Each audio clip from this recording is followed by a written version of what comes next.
अब शादी किया तो उसको रखना पड़ेगा, या तो हक के रखे या तो मुद के रखे रखना पड़ेगा उसको, या तो हक के रखे या तो मुद के रखे रखना पड़ेगा। Mixed by संतोष सत्या। अब शादी किया तो उसको रखना पड़ेगा, या तो हक के रखे या तो मुद के रखे रखना पड़ेगा। पहिले ना कैनी होला मना में विचार, अब तोरा सूझे लगल घर परिवार।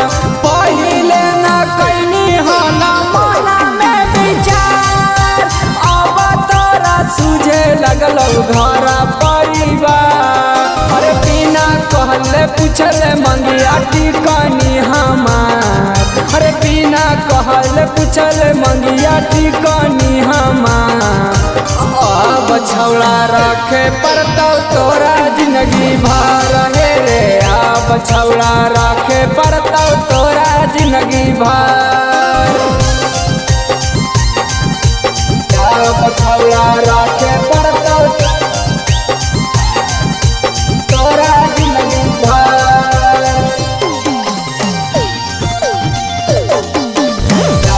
छौड़ा राखे पड़तौ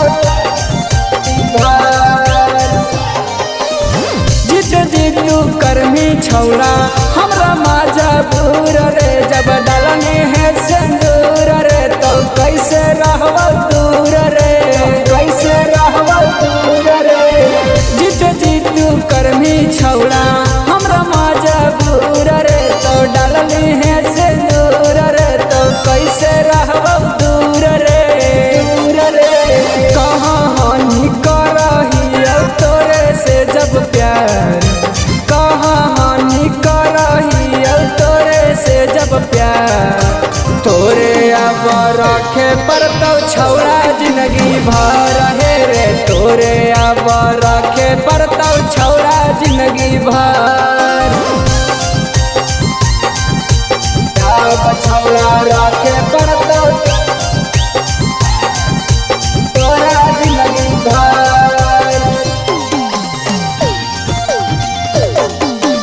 अब छौड़ा रखे पड़तौ भर। चढ़ के असट जवाब पर देनी मंगिया टीटरे, जब राखे पड़तौ छौड़ा तोरा मांगी के चाहे भीख रे, मांगी के चाहे भीख रे। चढ़ के असट जवाब पर देनी मंगिया टीकरे, अब राखे पड़तौ छौड़ा तोरा मांगी के चाहे भीख रे, भीख रे।